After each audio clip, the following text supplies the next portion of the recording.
talked on it last week, and everything we said that could not happen happened. Sean, I'm just going to start it. Are the panic bells ringing in your ears? They were ringing a week ago. Really? I don't know if I would say panic. It was just more like, oh, well, maybe this team just isn't all that good. Yeah. I mean, because we said all season long, like, why aren't they putting these teams away? Why aren't we seeing Marcus Mariota the last 2 drives of games? And all of our concerns, we were like, all right, this team's good enough to win. And that's a huge, huge part in the NFL. You can't take any win lightly. You saw how we lost to the Jets. Like, winning in the NFL is extremely difficult. But all of our concerns were kind of like, hey, is this team going to be able to just put everything together? Why did the offense struggle at certain parts of the game? Why do we seem to abandon half of the playbook at different areas of the game? How come the defense plays so well at one point and so terribly in another?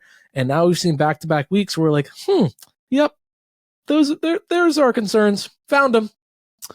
Yeah, now our concerns are whether or not this Eagle team is legit. And this is very late into the season to be pondering such a thing. This team did not show much fight. No. You know, we talked a lot about it earlier in the week when you couldn't make it, right? We missed you, buddy. But, and we talked a lot about it was mostly promising, I got to say. We vented for a lot of the episode, but the major takeaway was that if this team doesn't fumble 3 times in the red zone, then we have a pretty competitive game. Yeah, I think one of them it was all 3 times in Cowboys territory. I think 2 of them were red zone. But yeah, it's just self-inflicted wounds. Well, also keep in mind that coming into the season, you kind of expect to split with the Cowboys, right? It's a highly competitive. Yeah. Oh yeah. Right. And we said that preseason. We were like, we're not gonna sweep. And we won the first one in Philly. Great. You would expect more often than not then you're gonna lose in Dallas. Well, again, like so many people heading into this stretch, we're like, look, if they go 3-2, that's pretty solid. Like that's good. But again, it's how they lost. It's not the fact that they lost, it's just how they lost. Just in such embarrassing fashion where it was like very little parts of the team were really clicking. When we're talking about the special teams unit being the star of these past 2 games, with Braden Mann averaging over 50 yards a punt both games, and he has a great completion, 100% completion percentage. I mean, we'd be talking about that play for the rest of the season had they won that game. And now it's like, you don't even think about it. It was such a bad game. You're going right past it. Right. You're talking about bringing Mariota in for garbage time reps. These last 2 weeks, he could have very well come in for garbage time reps, just in the exact opposite way that you expect. Right? He did come in at the end of the Cowboys game for the last series. Completely out of it. Did I not even watch the last series? No, I didn't. I may have gone to bed for the night. I was with Coach Joey and Brett Myers, getting rowdy in a Jacksonville Miller Ale House. Where else would you expect to see old Brett and this country music sensation? And we were just getting rowdy there. We saw the final defensive stop. The final fumble from Devontae. We said, yep. Yeah, that about does it. I certainly made it longer than that, but I don't remember Mariota getting snapped. So pardon me. I don't even remember not watching. I think he got snaps. I had seen a tweet while we were heading back, and somebody had tweeted the backups are now in. So let's pull it up. Go ahead. You can keep going. No, that certainly wasn't the instance or the situation in which I thought Mariota was going to be coming into this game. No. Yeah. I guess, I mean, if he was in the game, he only handed the ball off. No, I believe he was in the game. He handed it off twice to Boston Scott. Okay. I'm not 100%. No, Boston Scott was in there. Now committed we don't know too much time to this podcast on Marcus Mariota. Yes. Anyways, bottom line is this team did not only lose, but they got thumped. Oh, right. Yeah. And now we are going up against a team in the Seahawks where very similar situation. They've played both of these teams that we have lost to, and these are losers of 4 in a row. Yeah. Right. So we're going up against a Seahawks team that hasn't won in over a month. Yeah. And that's a tough time to catch a team. It's a tough time to catch them. I would have thought that last week, though, too, going into the game saying this team has lost 3 in a row. However, they ran into the 49ers. And they actually they played them much better than we did for 3 quarters. No, exactly. And it's kind of concerning heading into this week where you're watching it and you're like, damn, if it wasn't for that the Seahawks defense, which is the past month has been just dreadful. allowing. I mean, they allowed, I think it was 11 plays of 20 yards or more to the Niners. I mean, look, they have an explosive offense. They allowed 11 plays of 20 yards or more. Yeah, Brock Purdy averaged just under 10 yards per play. Yeah. 9.94. I mean, again, huge yak guy. Huge yak guy. But still, that's nuts. That's a nutty stat. Yes. Those splash plays, you're almost hitting a dozen. Yeah, and they were still kind of right in there. They were until the fourth quarter. If it wasn't for that, if it wasn't for those interceptions and the defense just being nowhere to be found, they played a good competitive game. And we're heading into Seattle where we don't play well. We do not have a good history there. We have not won there since 2008. You lose this week, yeah, wheels are off. The wagon is done. The only luck you may have is now that it's winter, you use the wagon as a sled. Because the wagon wheels will have been blown off. I don't know if you can even use a sled because everything will be on fire. Yeah. Not good. Not good. I was thinking, if they are to lose, because I think we can't do it tomorrow. Don't have enough time. Not enough preparation. If they are to lose, do we pull a Trey Turner-esque? We get as many people to go outside of the NovaCare complex? Because there's no standing ovation at the link. Everybody stands the entire game anyway. Do we? No, not like a hey, let's rally this team. You get as many Philly faithful. Who are you cheering? The whole team, as all the players, as every player drives in, you're going nuts. That feels very so. I mean, it was debatable, or it was. I don't know. It wasn't it was a split decision when the Phillies were doing it. I don't think obviously everybody thought it was a positive thing. I'm not saying I'm not pro. Yes. I'm not pro or against it. I'm just saying, is it something that we try to consider? Look, would they respond to that? We give them standing ovations before every single game.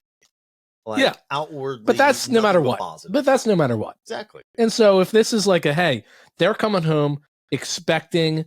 Just listening to a lot of them listen to WIP. Half of them are on WIP, and they know exactly what everybody's going to hear to go first practice. And I'm talking, we could probably get a couple hundred people out there.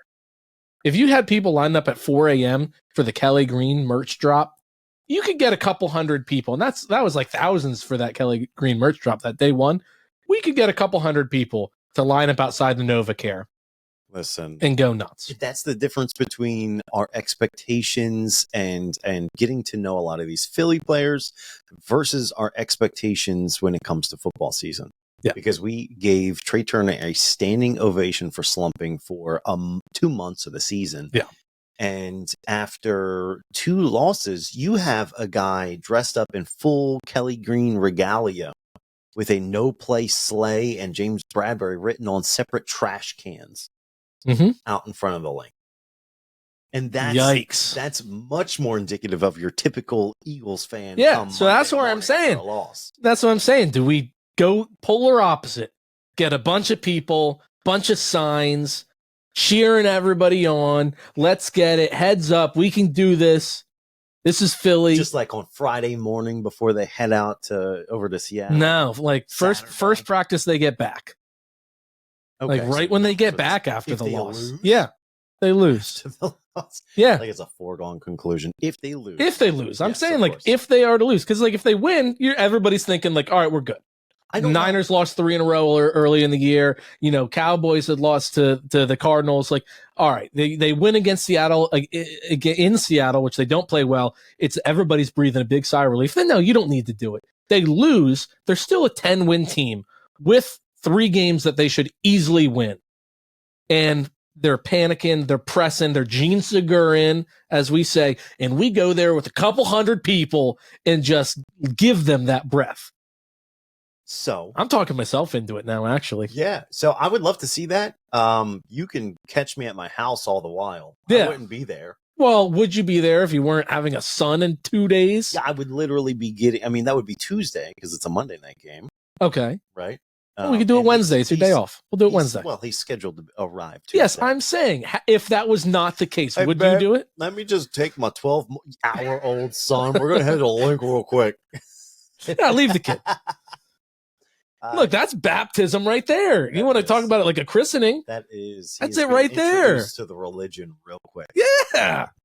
Dude, I'm talking you into that. You know they moved the induction date to during the Seahawks game. Ooh. And literally, as of right now, the hours, the timing is just late Monday night.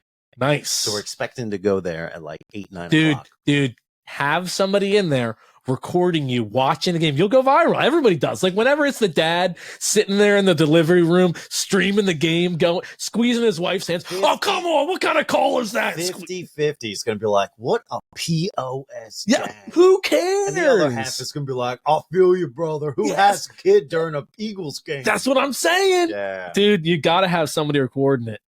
Guarantee. I'm just worried about the internet connection. Yeah, whatever. I can watch it. Christiana Newark? Yeah. It's fine. Don't tell him where I'm going to be and when.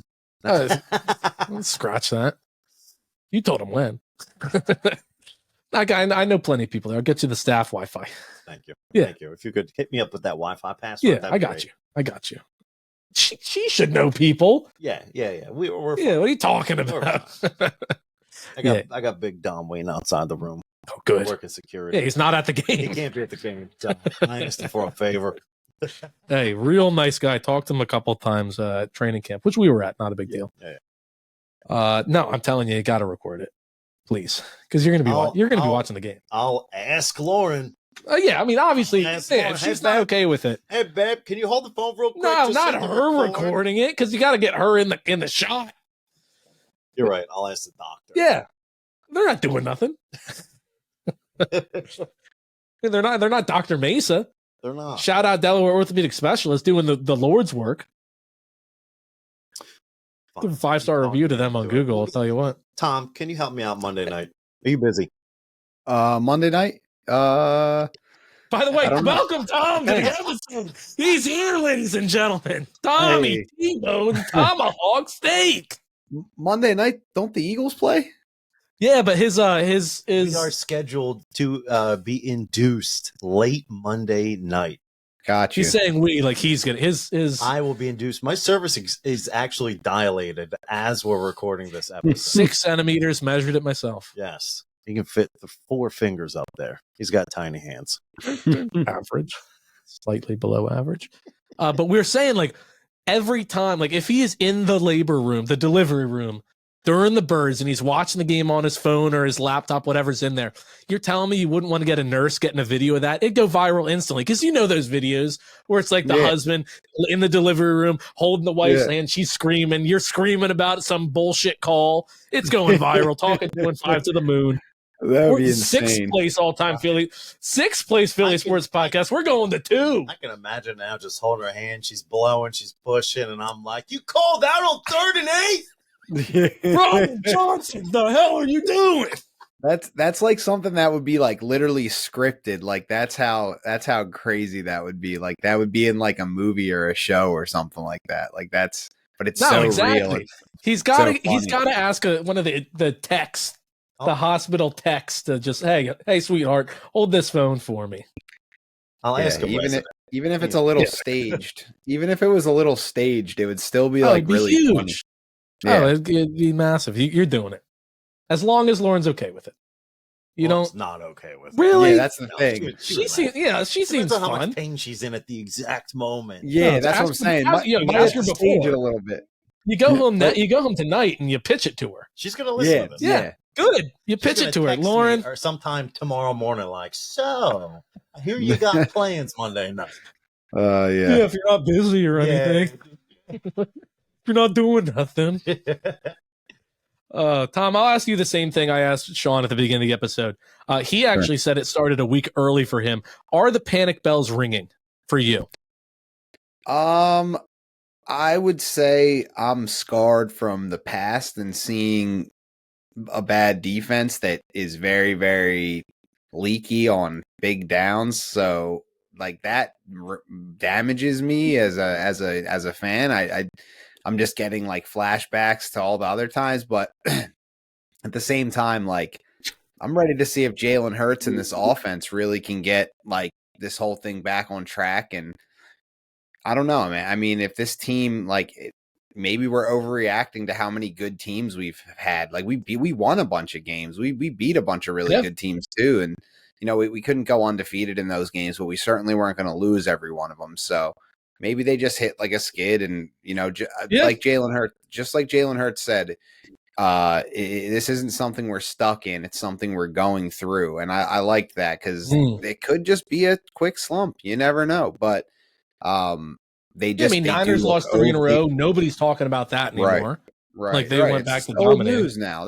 We just got to make it old news by winning 4 games. That's it. And we've seen this team win a lot. We all predicted they'd go 13-4 to 14-3 this season, and they're right on track to do that. So I was 15-2. And that's probably not. Well, that's definitely not going to happen now. But no, it's definitely not happening. But again, like they've won a lot of games. We're talking like it's the way they've won and it's the way they've lost. They've squeaked out wins, which we said you can't take a win for granted in the NFL. You can't. Like it is tough to win in the NFL, but they're squeaking out wins and they're losing big. That's why their point differential is under 30, which it's still positive, but it's under 30. And so like we saw them win a lot of games, but as I just said to Sean 15 minutes ago, all of our concerns have come to fruition in weeks 13 and 14, where we're like, man, they're abandoning the run. The play calling is too vanilla. The defense isn't standing up. And then it's like, everything came out at once. Where before we were seeing 1 or 2 of the things each game, but the rest of it kind of carried its way, and they did enough to beat these teams because they do try to win on skill alone. I'll say it week in and week out. This team believes they can win on skill alone and not scheme. They think skill is greater than scheme. When you need a little mix of both. You've seen schemes. This is the NFL. Yeah. The talent level is too high. There's very little parity between the top and the bottom. You need everything. Yeah. Right. You can beat some teams with better skill. It's not the old defense and run the ball wins championships. You cannot have a weak link. But I'll tell you what, I'd love defense and I'd love running the ball right now. Yeah. I take defense in a run game because look, the 2 wins that we felt like, man, at least one part of our game was great. And that was the offense, was the Vikings and the Niners in back-to-back weeks where we ran the piss out of the ball. This week? No, you mean earlier the this year. The Vikings and the Bucks. The Vikings and the Bucks. Vikings and the Bucks, excuse me. Back-to-back weeks. The 2 wins where we were like, at least the offense looks great. And we ran the piss out of the ball.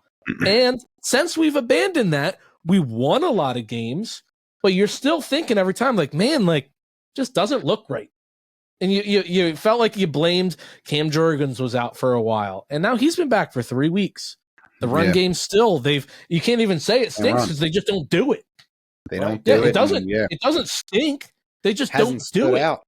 Yeah, hasn't because they don't give it enough time. Running backs, like we don't have a Christian McCaffrey, we don't have a Derrick Henry. We need these guys that are more home run hitters than consistent 7 yards per carry. So you need to give them 20 carries, and one of them will pop. That's just the state of being a running back. Yeah. So giving them 12 carries and being like, well, they're only averaging 4.3 yards per carry. Can't do that. Or we're down 10. We really can't do that. Like stop being down 10. Yeah. That's the issue. That's when you look back at a lot of the games, it's just kind of how the game has flowed, and they're not running the ball, or their play calling isn't good on first down or their execution. First downs have been bad on offense, but it's just odd because you look at some of the games and we have these criticisms, but they put up 38 against Washington. The defense just stunk. They held Kansas City to 17, but the offense couldn't score. So it's like they're not catching both in the same game. Really, how they've won games all year is like one thing does well and holds on, and then the other one comes up clutch. Like the offense took off in the second half of Dallas, and the defense started getting lit up, but the defense just made those little hustle plays at the end to win. Kansas City, the defense was great all game pretty much. The first half was bad. They pitched a shutout in the second half, and the offense couldn't get going, but they had that one drive at the end, the big throw to Devontae, and then the score at the end. So, we're waiting for a dominant game on offense at the same time that we dominate on defense. You can't really have a blowout if your defense doesn't play well, and you certainly can't have a blowout if your offense doesn't play well. So we need both in the same game, and it sounds simple, but that's really what we haven't seen. I mean, can you think about the games this year that we've seen that? It was the Bucks game. It was 25-11. Miami, we won 31-17, and one of those touchdowns was like a tipped pick six. So our defense was really good in that game, and our offense was pretty good other than that, like tipped pick six. So like there's been a couple of them, but it hasn't been many, and especially those two Washington games that were heartthrob games, and it's just been. And then a couple tough games, like against Buffalo, it probably should have been close. But when you play close with Buffalo and Washington, you're like, well, who is this team? What are they going to be on any given week? And that's kind of what it's been. Yeah, and you would think after such an embarrassing loss to the Niners at home when it was a game circle on the calendar, and then you're heading into Dallas, where it's like, again, they just never play well in Dallas. They just don't. No, they don't win in Dallas. It's just. But it's how they lost. Like last year with Gardner Minshew, they could have won. Yeah, they choked. They had a better effort. There was a better effort last game, but our defense just in Dallas, our defense just cannot seem. They played a lot better in the second half, and I was encouraged by that. They got some momentum. I just wanted to see something, and the score I think at the end was more an indication of how the first half went. I thought the second half was like, man, if we just played like this all game, maybe we would have like kept it a little closer, but we couldn't. And our offense needed to do something, and they didn't. And I think it was more on the offense than anything, those turnovers and all that. But yeah, and let's not act like the two picked up flags on Cowboys touchdowns and then them flagging AJ Brown on what would have most likely resulted in a touchdown drive didn't play a huge factor. Yeah, you can call it doping. That first half that game was thrown away early on officiating. They can both be true. Oh yeah, it's coping and to be fair, I mean, we're looking at a lot of these replays, and there's clear and substantial evidence to show that flags were not called or that. And that's what they said against us in the first game, right? Yeah. So it all balances out to me. Like at the end of the day, like they were saying we were doing shit. Yeah, I mean the way we played the refs didn't cause the fumbles. No, the refs didn't knock the ball. So like the way we played, we lose that game. I'm just saying they had a major factor at the beginning of the game where it could have been a tie game or an Eagles lead heading into halftime. And it just quickly turned into a 2-3 possession game on a couple of blown calls. And thankfully, it all counts as the same. A loss is a loss, whether it came by 1 point or 30 points. It doesn't count the same in Philly, though. But that being said, I have now totally flipped course. Earlier in the season, I would always say, listen, a win's a win. I don't care if it's flashy. We are beating everybody. So keep the wins coming. That's the main thing. Yeah, keep the main thing main thing. Now that we've seen these two big losses, substantial ass whoopings, I really want to see, just for my mental health, a style win, a 10 plus. I'm not asking for a 21 point victory. Can I get 10? Can I get 11? Double digit, please? Yeah. I need to win with some time left on the clock. Are you confident in the offense right now? No. Because that's the big thing. Like, I want to see that. But it's just because I thought there was a good bit of promise during that Cowboys game. Yeah, I think Jalen played pretty well. I thought if you take like Jalen's just game alone, I thought Jalen he took some steps forward. I thought following the Niners game had a good for somebody that did not even score a touchdown. I thought his game plan, some of his play calls were one of his better performances for the year. But again, that you're putting that with wherever all his other performances were. Like, it's good compared to them, but compared to other good game plans in the NFL, it's not good.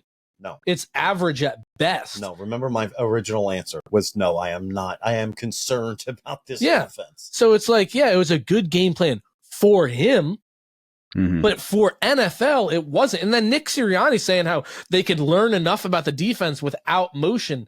Like, okay, but what if you could learn more? Because you can. You know why? It's because I don't think he believes our players are smart enough to take that information. I don't think that they know how to run this offense and throw much more motion into it. I think we're going to start to see a lot of mental mistakes if that's the case. That's what I took. Yeah, but that's not on the players. That's on them not instilling that the entire season long, starting in training camp. Like, that's on this playbook. And I'm saying it again, they truly went to the season saying our offense is too good. We can run whatever offense we want and we will win. And now they're coming up against better coaches and better defenses. And it's later in the season where enough teams have seen the same exact stuff every single week to where you can see it pre-snap and say, yep, I know what they're going to do, to where now it caught up to them. And now you need to start coaching. Yeah, Jake, also keep in mind that this is a team that went 14-3 last year, that went 9-8 directly after a 4-win blow-up year in a franchise. And so Sirianni, in 2 years, his offense evolved definitely from the first year with Jalen Hurts. They were running more, they were running him a lot more, and last year was a little less, but there was no real adversity look at their playoff games. They went off in all 3 of them, and in the Super Bowl specifically, and they lost, but their offense never looked like the problem. So, like, to me, I've been saying this to people, that adversity triggers change, and they didn't really have any of that adversity. They didn't see like at this point, this is a little bit too far in advance to talk about, but in the offseason, I do want to bring in an outside mind on the offensive staff to add and expand to this offense, something that Sirianni's not fully comfortable with because he hasn't done it yet, but he does it a little more next year and to add it in. But at the end of the day, it is a little early to talk about the offseason. So you go back to this season and you can't really like start installing new things. So I just think that they aren't used to doing that already. So Sirianni's like kind of defending his way because it has worked so much. Yeah. But I think if you continue to see that, you can start talking about, okay, they need to expand this offense in the offseason and really, really find matchups, go matchup hunting, have motion, do all these different things to really just take this offense over the top and not so much, like you said, rely on pure talent. And I think that is what they kind of do right now. And it's worked, but it is on film a lot more now. So rather than instilling new things, what about doing the things that they do every so often more? Why aren't we why not throw quick slants to AJ more? When you see it, it's a huge success. So they obviously know how to do it. Why not do that more? Why not run the ball more? Okay, but we're getting so far, like we're talking about off season. We're talking about, guys, we have had 3 months now. Every single week, your offense can install 3, 4, 5 more plays. You can show 2 different looks going from 1 week to the next. Like, why isn't this team learning throughout the week? Why is Brian Johnson and Nick Sirianni not installing things little by little so that they can consume them? This over the past week, we've had not only Nick Sirianni, but we had Sean Desai saying, "Hey, listen, we need to simplify this stuff." Simplify? Yeah, simplify. We are 14. They're most simple offense and defense in the NFL. And Sean Desai feels as if we need to dumb this down even further in order to be successful. We have Nick Sirianni saying, "Hey, we don't need motion. We can tell enough." Right? That's him being arrogant. So what? Other teams can't disguise? Yeah, it is. Other teams can't give us fake looks. No. We've seen the proof is in the pudding, man. Yeah. Like, we can get guys out of place. Our guys on defense make these mistakes.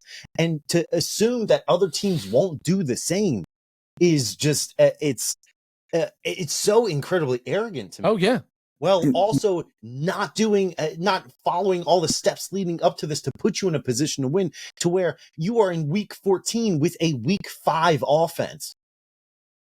Yeah. No, it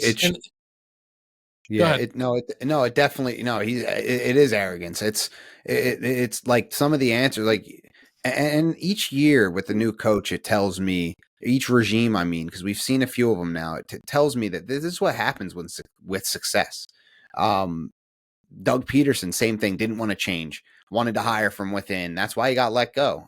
Nick Sirianni now, like the things that he's saying, like if you keep getting the same results, if they keep coming out unprepared and making mistakes and it doesn't seem like things are improving and you lose a couple of these games and Dallas does win the division, you gotta assume that change comes somewhere. And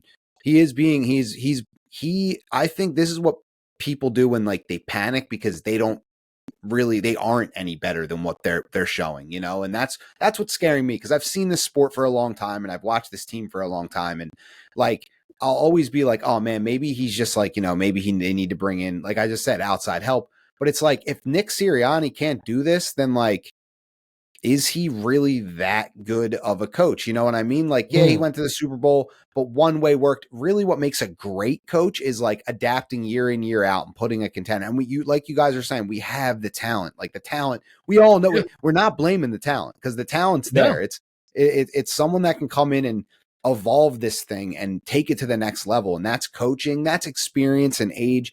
And so with Sirianni being new, I'm not like going to come down on him completely yet, but this thing has to turn around. I need to see adjustments. You need to see in-season adjustments. Like Sean was saying, you have to see in-season adjustments, whether it's installing a couple new looks or calling more of, like you were saying, calling more of what works and making adjustments in game and in season. That's what makes a great coach year in, year out that's how you evolve as a coach. And we got to see that. I was excited for this year because I thought Nick Sirianni had a real chance to show maturity and growth, and we got to still see it. Yeah. And it's late in the season.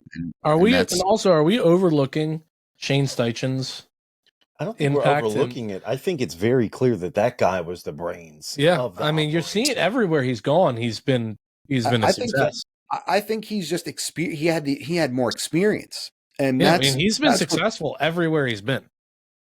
Yeah. He had more experience as a I guess a play caller and just more in the NFL in general. Brian Johnson's new to the NFL, let alone being an OC. It's pretty new to him. It's at this level. It's tough. And Nick Sirianni's a new head coach as well, still only his third year. So yeah, you can't have everybody being so young. Like all the three major guys having very little experience. Yeah. And then Sean Desai, same thing. I loved when we had Jim Schwartz as our D coordinator because he had that head coaching experience. It was just like having a head coach of the defense. Well, I wasn't a big Schwartz guy. I'm sure it helped in certain ways that we could use right now. We won the Super Bowl with him. With him? And in spite of him. Yeah. Wait, I don't know about that. We're not going to turn this into a Jim Schwartz episode. But I don't know about that. Look at the two games in the playoffs. They shut the Falcons and Vikings completely down. And it's his veteran experience throughout that year. Like we did have it was similar to 2022, honestly, with was. So we gave up the record and yards and points in the Super Bowl, but we won. We won. So I mean, it was the GOAT coming at you.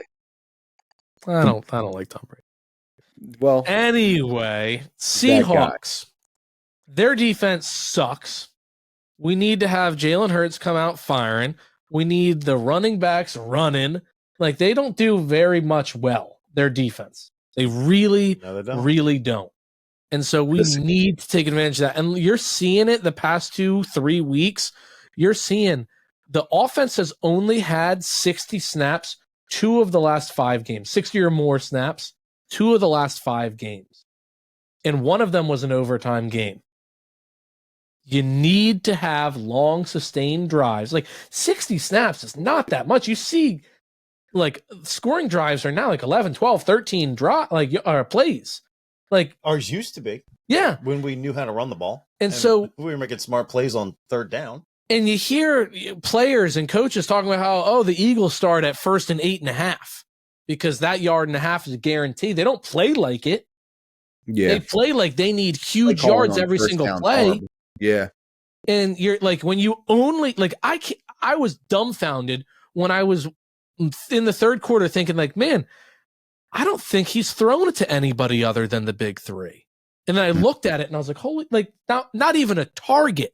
Not that he didn't complete a pass. He didn't target anybody outside of them. And we have DeAndre Swift, Kenny Gainwell, Boston Scott. Like our 3 running backs are all probably better receiving backs. Yeah. They need to get more out of their running backs. I was saying this too, and they need to get more out of their like another tight end or just the tight end in general. Like that's how you move the ball and move the chains in the NFL. Yeah, 4 targets to Goddard's not enough.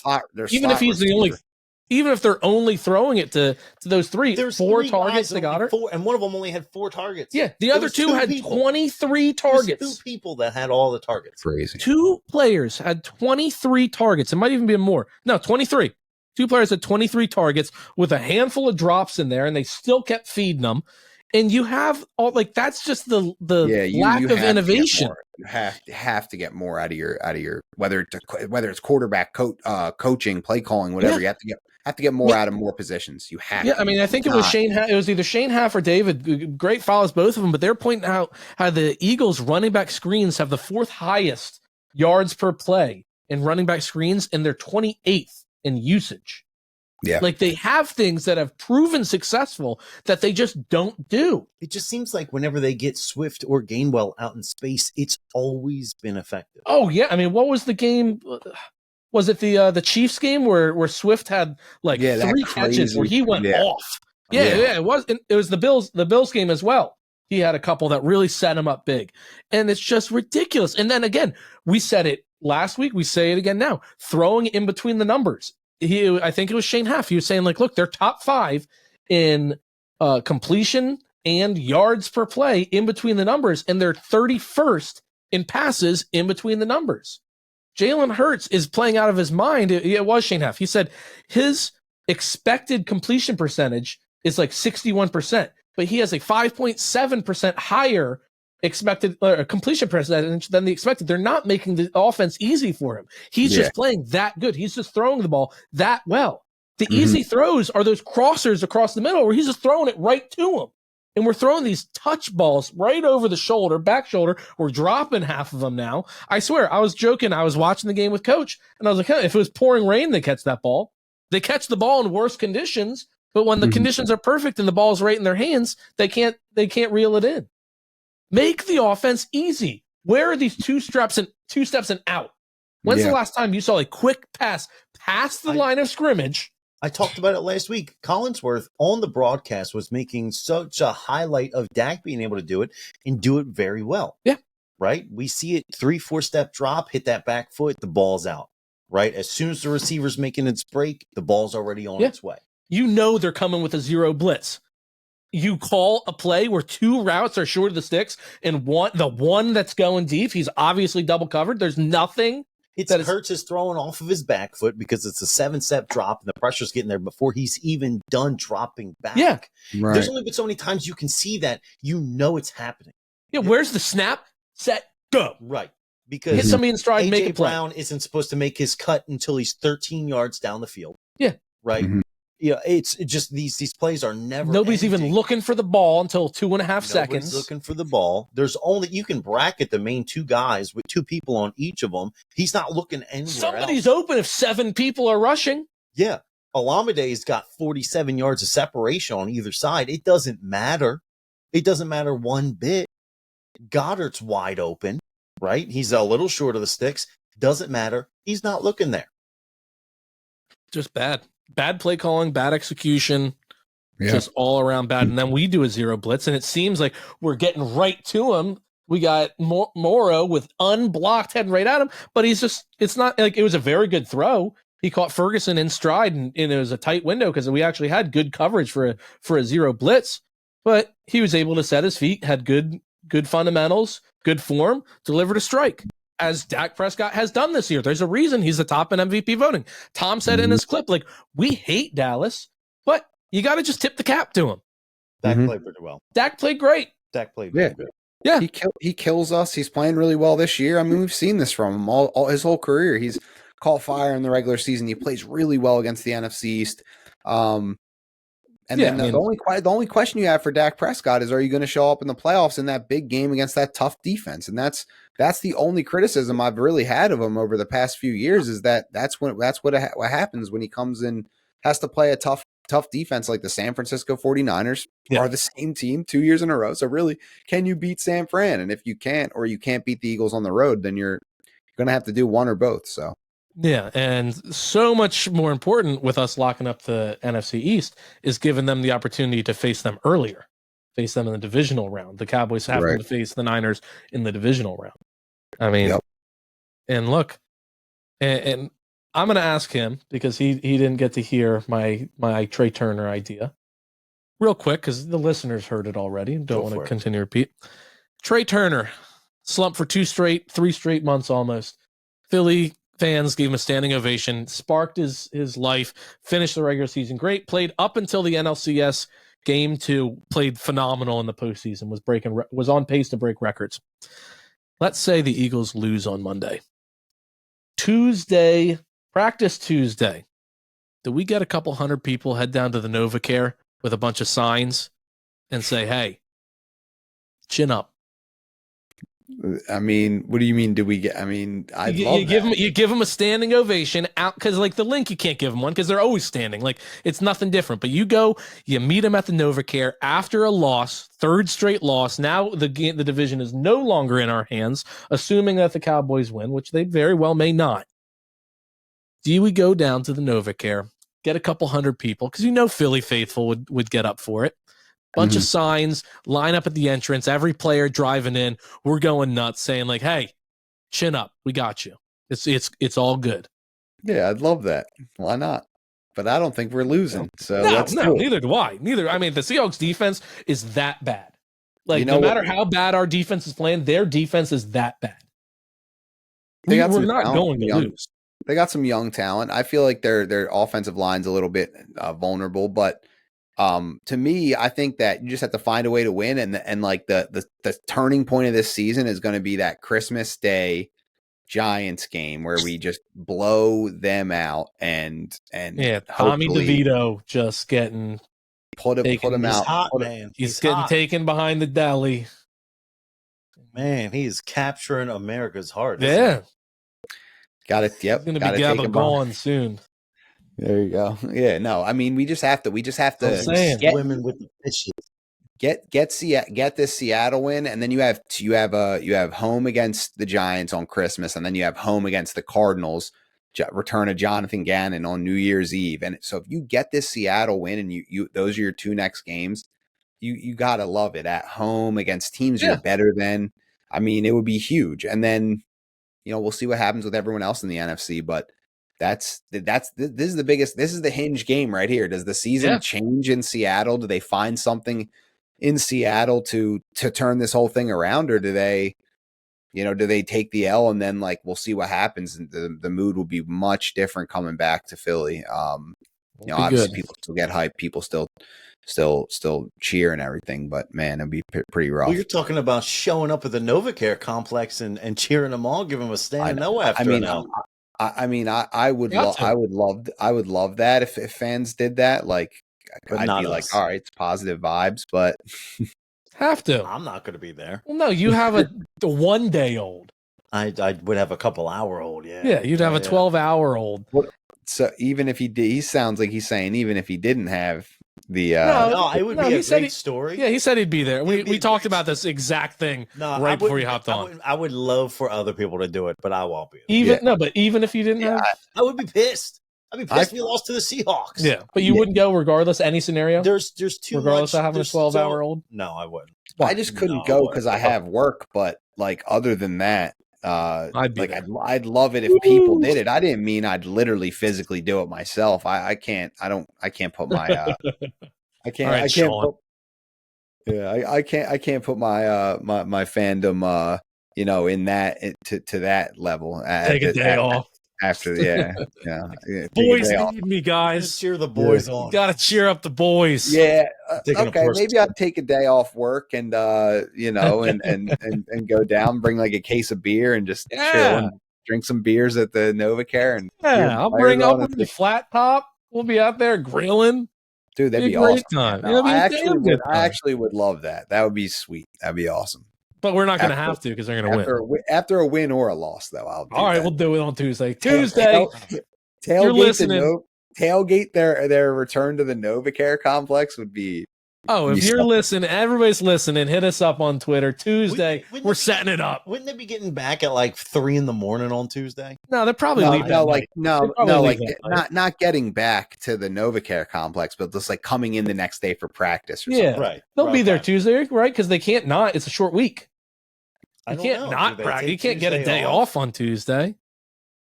I have a few contacts over at the NovaCare. We can just go Wednesday. We can just go Wednesday. Make it Thursday. Make it Thursday. I work Wednesday. Oh, shit. Friday, maybe? No, Thursday. Okay, Thursday. All right. I got some contacts with the NovaCare. I'll hit them up, see when they're scheduled to be back. We'll figure it out. We'll be there. We'll have to do. So will you, Philadelphia? Like a beat Giants tailgate. It's not a short. It's not a short week though because we play Monday. We're playing Monday. What am I thinking? Yeah. So they're off on Tuesday. We do have back Monday night. We need this defense cannot play on short rest. You're right. As I was saying before we got off on this tangent, the offense needs to go on a 70-plus play game because we're giving our defense stinking Reed Blankenship set a record for like the most snaps by a defensive player since 2000, something like that. A couple weeks ago, Crazy, we had over 100 snaps. I think he must be on some special teams because he only had 92 defensive snaps, but he broke a record. He only had 92 defensive. Yeah, that's a lot. Yeah, only. That's a lot. And then he had another something like 18 special team snaps, but he like is the most since in a ridiculous amount of time. We need to give these guys. You're seeing it. These guys are gassed. Yeah, they are exhausted, and it's not on them. It's on the offense. It's not on coaching. Like when you're out there, no matter what your conditioning is, you're gonna get tired. Especially if you're a 340-pound defensive lineman.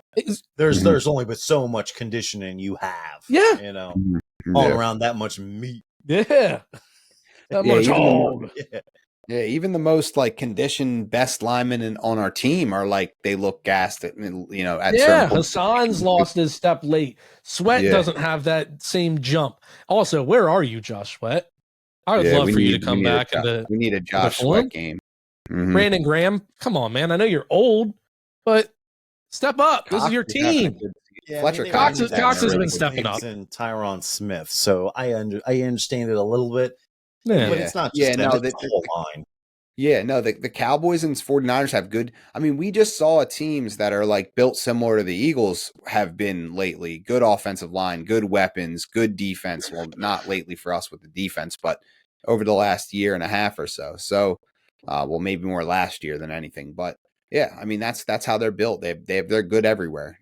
So you know this isn't going to be much of the same. Now we'll see if the Eagles doesn't matchup matter, or the Eagles just really playing so bad that a matchup doesn't matter and they just are really bad. So the Seahawks are not as good as those other teams, and we'll see if that actually matters.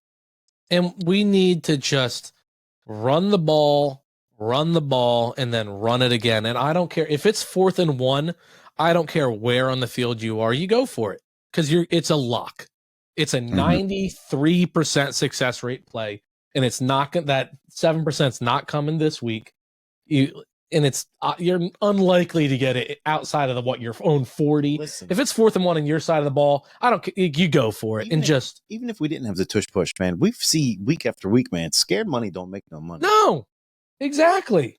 That comes around to bite you in the ass 10 times out of 10. Yeah. So just go for it when you can. Run the ball. Take your time. The patient team wins.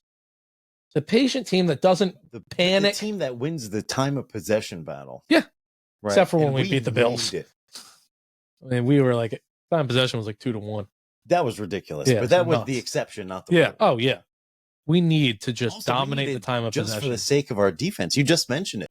Not only for this game, but for the next month. That's what I'm saying. Yeah. Just slow, methodical drives. I miss that. Give these guys these short passes, running back screens. Like, you want to talk about guys that are tired? How about the guys that are fresh? How about Gainwell, Swift? These guys are fresh because they're not touching the damn ball. Can we get a Rashad Penny carry against his former team? No. I'm fine with not doing that. He's going to go for 6 yards a carry against his you know what? squad. Do it. Yeah, why not? Everybody's fresh. Give these guys carries. Let him go out there and play. But just spread it around. Spread the love. Give these guys the opportunity. Just make these plays. Move it around. I want to see 7 different players with a catch. I could name all 7 players. I don't need 7. I just need 7's not that much. I need more Alameda. 7's not that much. I need more Kenny G. Okay. I need more DeAndre Swift. Okay, that's 3. Then the main 3. Then you just want. That's 6 right there. I just need 6. I need 6. I need 6. I would like 7 or more. You're telling me Jack Stoll. Jack Stoll will not get another catch the rest of the season. Maybe. It's funny that we used to like get sick of hearing like the old, like, oh, run the ball, time of possession, and like spread the ball around, hit 8 receivers, hit 7 receivers. It used to be like, man, why don't we have the talent to just like have a receiver that goes off, or why don't we, like, oh, why don't we throw more? And like, whenever you get away from like those basic things that make a team good, that foundation, you want that back. And so I think this is a good learning point for like all these guys on this team or and the fans and the coaches and just everyone involved, everyone that's part of this team. We need to go back to the basics. Like, we are move the the old chains, men play football. out We're trying to right be now. superstars. You know what I mean? We're trying to be too much like superstars and just go back to the basics, like easy I'm plays. not even saying like get super creative and innovative and like I'd like all that. I'm just saying spread the ball around. Show me some motion, simple matchup find. Listen, I want to see simple my screens moving around before the snap of the ball. I want to see my running backs stuff too. They should split out wide, right? And I want to see some short or intermediate routes. Coach wants to see some pony packages. I want to see some pony packages. Yeah. Sign me up. Yeah. I just want to see something that shows that they're teaching these guys week after week, right? And we are not going to be predictable, and we are not going to have the longest average time to set up a play in the NFL. We are the slowest evolving offense in the NFL today. And our offensive line has really played very well in this past month. They still look bad. Yeah, they're playing well for the first 3 seconds. After that, it's not on them. Right. You give a quarterback 3 seconds, not on them. And also, like, not even making the offense more explosive. The fact that Jalen's really not running it very much on non-designed plays, where before, if he had something like break down, he'd be looking to take off. Yep. And it would be very effective. And not having that has really taken a pretty big hit on the way the offense looks, like just passing the eye test. Watching it, you're seeing like, all right, he's rolling out and he threw the ball away. Okay, and it's 4th down and he threw it short of the sticks. Just throw it straight up in the air past the sticks. Well, so they intercept it, they get worse field position. I mean, you saw it right after the 49ers game that the Jalen, the threat of taking off and running has influenced how these defensive lines attack Jalen. And I have to imagine his knee's feeling fine. I would think so too.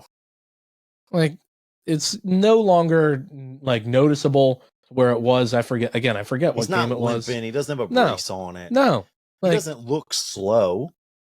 He's not compared to Mariota, he does. He's not wincing when he gets up. If he gets tackled. No, he's still doing these big jump cuts when he tries to get around the edge. He's stepping exactly. Trying to figure out, when to cut. Get him running the ball more, get the ball out of his hands quick on these passing plays, run the ball, and just slowly pick away at this team until it's just the game's over, the defense is fresh, and they're heading back on the plane saying, man, I can't wait to see Tom and the boys outside the NovaCare complex. Exactly. Yeah.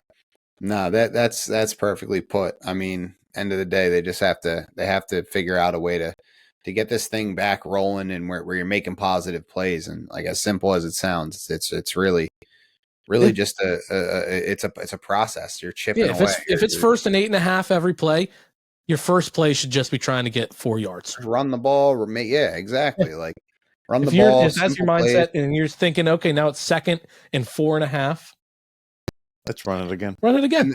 And the short game really like sets up for later in the game when you do want to hit the double move and go deep and like it's really it's a calculated chess game. It's not just like call a bunch of plays where everyone goes deep and we have the talent to do it. Like that's something that if that's how this offense is, if that's really how, the majority of the plays are where they're taking too long to develop, then that's something that has nothing to do with motion or anything like that. That just has to do with calling some different plays, putting some different routes in. Like, they don't have to do anything way different. We all know it's in the playbook. We've seen the screens. We've seen that kind of stuff. So and we don't know why they go away from it. We have Jason Kelce, the best downhill lineman in the NFL. Jordan Mailata has been known to get out there and move some bodies around. Like, we have a very athletic offensive line that can really help with these delayed runs, with these screens, with a lot of different things. And we just abandon it, even though all of our analytics say, hey, when you do that, you're really good at it. One of the best in the league. What's just frustrating to me is we complain about there haven't been any real big booming running plays, right? Yeah, when's the last time you saw a 30-plus yard touchdown run? Which, what's frustrating is we're averaging about 4.5 yards per carry. And that's off of not having any big gains. This team is getting a guaranteed 4 yards per run. Yeah. There's no 50-yard dashes that are skewing these yards per carry. That are making it look like you're having a great game. Guaranteed 4 or 5 yards per carry. Why are you not using that? Most of the time, you're not getting any of these. You get 4 yards per carry, you're getting a first down every drive. Exactly. Occasionally, you'll have Jalen run for nothing, right? Or he'll slide at the line of scrimmage. But other than that, when a running back is carrying this ball, there haven't been many gains fewer than 3 or 4 yards, right? So this is an incredibly low risk. You're setting yourself up for that 2nd and 5. Do an end around. Go for do that little play where they just pitch it right to the guy in motion. It's just safe to run the ball. Just go for. I don't know. If you were getting stuff, run from under center. If you were getting stuff at the line of scrimmage, 1 out of every 3 or 4 plays, and then hitting a 10-yarder, I can see them abandoning it because there's a 2 out of 3 chance it's going to get stuffed at the line of scrimmage. It's guaranteed you're halfway to a first down. Yeah, and that's what's been so especially when it's first and 8.5. Just do it. Yeah, especially when their mindset is we already have 1.5 yards in our pocket. It's been a positive play. Swift, especially Boston Scott, do a fantastic job of falling forward. Oh, yeah. Right? Not taking hits head on. You're getting sideways. And Kenny G's had a couple of where he takes that contact and still gets 3 yards where he somehow acrobatically puts a hand on the turf and keeps his knee off the ground, fights for these first downs. Like, okay, let him continue to do that. We're not getting stuffed ever. Continue. Go. Why are you getting away from this? Yeah, and this Seahawks defensive line is not going to be the group to stop you. No. Their linebacker group is not going to be the group to stop you. No. Do it. Do it. Player of the game. Do it. Kenny G, baby. Whoa. Yeah. Wow. Kenny G. Big Kenny G guy. Bold. I'm not that bold. I am. I'm not that silly. Yeah, it might be a little silly. I think he's going to have 2 touchdowns. Is that your offensive player to watch? Yeah. Are we there in the episode yet? He has 2 touchdowns. All right. Kenny G. Yeah. Catching and rushing. He's going to have a good game. Kenny G is just going to happen to be the guys multiple running backs having good games? Yeah. Okay. Kenny G is just going to be the guy that finds the end zone twice. Interesting. The vulture. Yeah, I got DeAndre having an above average game. I got him going for about 65 yards. Yeah. No, I think this is going to be a big game for Jalen Hurts running the ball. I hope so. Finally, I think this is the defensive line that's going to have the poor gap integrity that we haven't seen, that Jalen will be looking to exploit. I mean, I don't think he's going to miraculously, this offense is going to evolve from one week to the next. He's going to have one read and he's going to be able to go. Exactly. I was just thinking, not where it's like, okay, I've run through all my progressions. There's nothing there. Let me see what I can do. Have it to where it's like, all right, looked at the guy. He's not there. Going. Exactly. I've got a 70 rushing yard day coming from Jalen Hurts. Yeah. 10 plus carries, 70 yards. That's 7 yards per carry. Yes, it is. Goddamn right it is. You're good. Yeah. Damn straight. Math 24, 4th grade, took 3rd in the state of Delaware. Is that the one that came in that was the little 4 square? Yeah. Right? Great game. Great game. I still play it in my head whenever I see a license plate. Yeah. Like, how can I turn those into 24? I do it.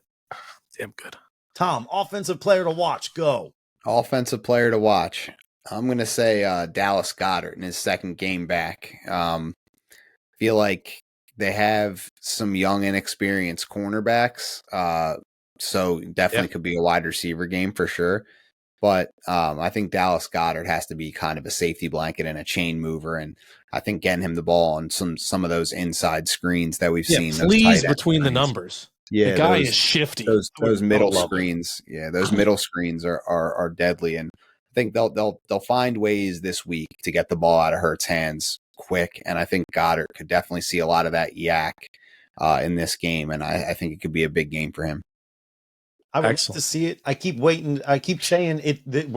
Goddard is. We've had a Goddard half. We've had a Goddard half this season, and we've been saying it for 3 months and all 9 games that he's played or what have you. He had a half. He has had exactly 1 half. He had a great half season.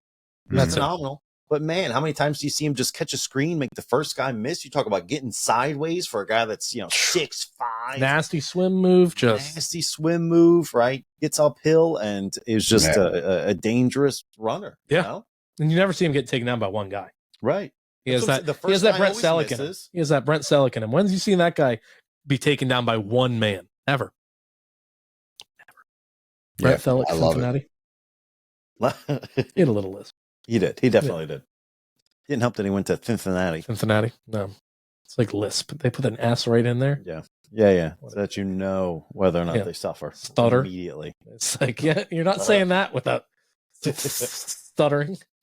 Anyway, to stop making fun of speech impediments. Yikes. Defense. Tom, who you got? Player to watch on defense. I'm going to say Darius Slay.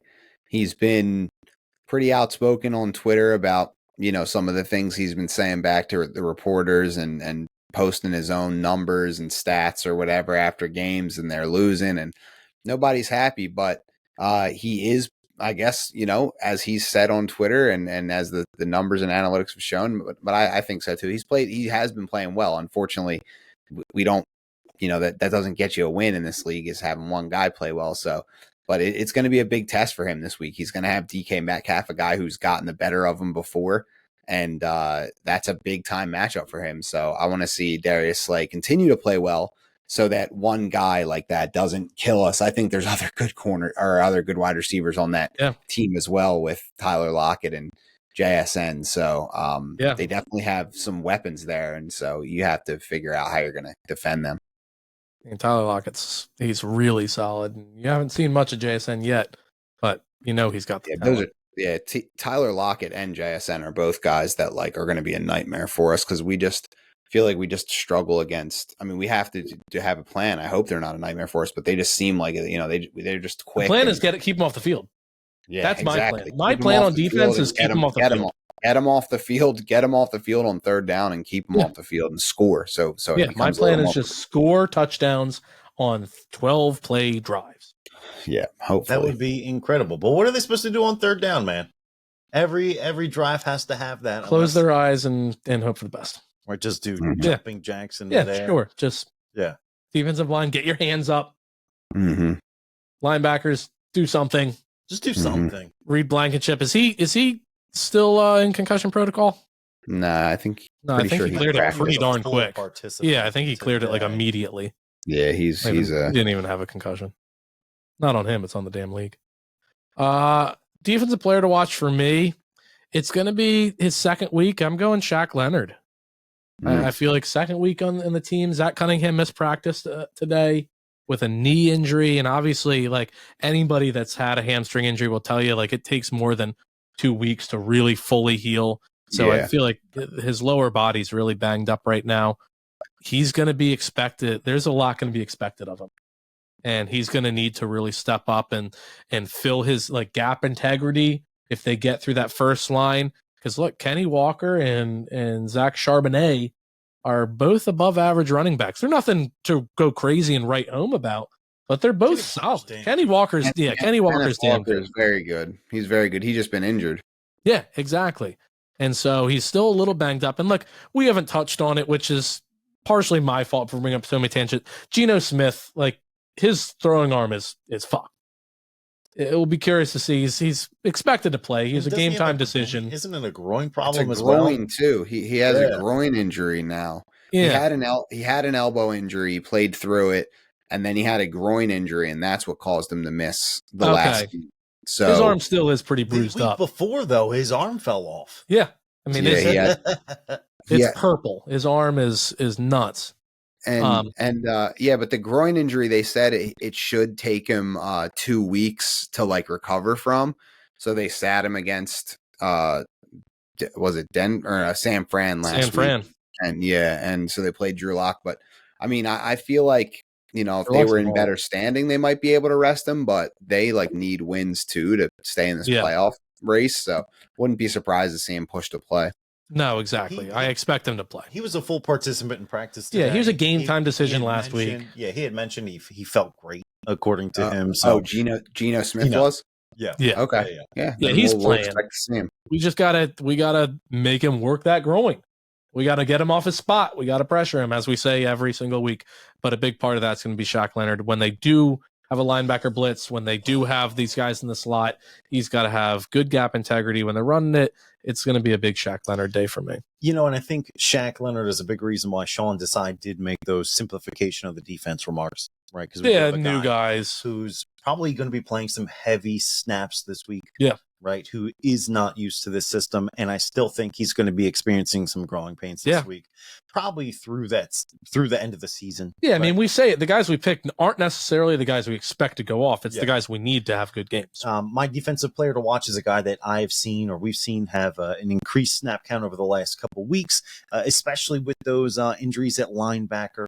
I've seen a lot of promise in him, and I thought he's been playing better as the season comes along. I'm feeling a big Sidney Brown game this week. Sidney Brown, You know, he seems to be just getting closer to the ball every single week, just finding his place and how to work in this defense. I think this is the week he really starts to put things together. Get ready, man. Him and Blankenship. It's going to be the duo of the decade. I'm telling you. Come up with a good nickname for him. Get ready. Sidney Brown and Reed Blankenship. It's starting to form. Telling you.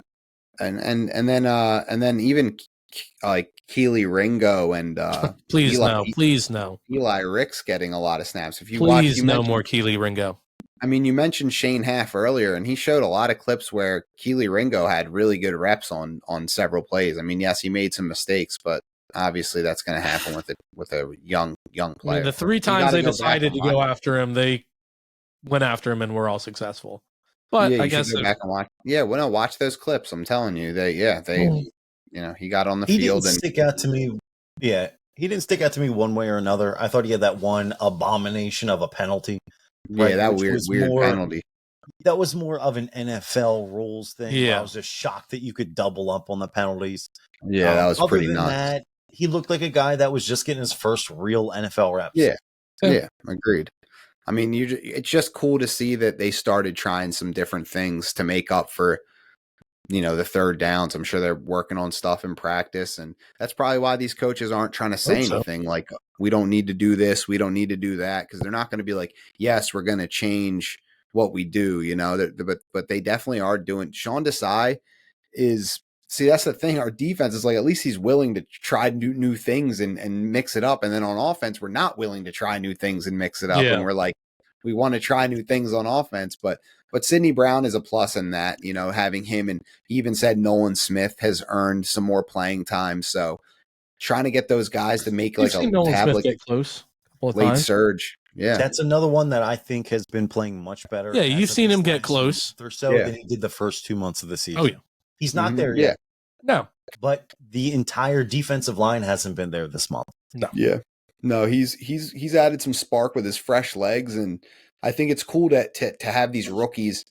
The Eagles always do like to, kind of protect their rookies and bring them along in kind of a depth role and get them eased in. But now having Sidney Brown and Nolan Smith being used as like these extra weapons, it's like you're getting new pieces to add this December football kind of run. So, using guys like Sidney Brown, seeing if we can get anything out of Keely Ringo, if that helps our defense in any way. Let's Bradbury line up against someone else, or have Eli Ricks come in. I know Ricks has been playing a lot of nickel corner snaps. He doesn't really seem like he's been getting the better of them, but all this stuff's going to a point where it's like they're trying new things and they're getting guys development, and some of them can actually show up and be positive difference makers. And I think you're seeing that in a few, and then other guys are struggling a little more, and we'll just see what happens down the stretch. Yeah. 24-16. Wow. Okay. Big defensive game. Tell us a little bit about how the game goes down, man. 24-16. They're going to, if they want to have success, they're going to have these long methodical drives. The only reason the score is not higher, because when they score, they're taking 8 minutes off the clock. They just are scoring 24 points because they only have the ball 5 times, but they take a huge amount of clock each time they have it, for a total of like 40 minutes, where they score 4 of the 5 drives, 1 of a field goal, 3 touchdowns. And with that, the Seattle Seahawks only have 20 minutes, and they score a couple of times. They score a touchdown. They score 3 field goals. We bend, don't break. Let them go deep. They keep it enough where they don't have to go for the touchdown every time, so they feel comfortable kicking a field goal. And we only score 24 because we score on 4 of our 5 drives that are all long developing, not plays, long developing plays. Nope. They better not. Long methodical drives taking like 8 minutes per drive. All right. So earlier in the episode, we talked a lot about one side of the ball firing on all cylinders and the other side really struggling at times. I think we see that again today. I think this offense still continues to sputter along. We certainly move the ball. Like I mentioned, we have a big Jalen Hurts rushing day, culminating in a couple touchdowns. We certainly get more people involved than our three main receivers, but not by too much, just an incremental increase. But I think the story of the game will be the defense really stepping up after being embarrassed the last 2 weeks, really playing, starting to just take things personally and have a standout defensive game, much like when we were playing the Dolphins and there was much ado about that Dolphins offense. I have this game ending up in a 2-score victory. I have us winning 27-13. Nice. Like that. Tommy? All right. I got the Eagles win 30-24. Pretty tight game. Don't think it's going to be easy, but I think we win the turnover margin by at least 1, but I'm going to say 2, +2 in the turnovers. So comes down to that, comes down to a few big plays, and I think the Eagles find a way to get it done and come back home 11-3. Beautiful. Final thought, Sean? Let's right this ship. Let's finish this damn season strong, and it starts Monday night. That's right. Tomahawk. Yeah, play some inspired football. You know, you're playing now with your back against the wall a little bit. First time in a while that people have doubted you and teams have seen some weaknesses in you. So start playing with a little more pride, a little more oomph. You know, you got to come out and know that this game and every game is important now. It's crucial, and not only for wins, losses, but developing as a team. So, yeah, just like Sean said, man, just finish it out and go get a W. Nothing else to do, nothing else to focus on. Win the damn game.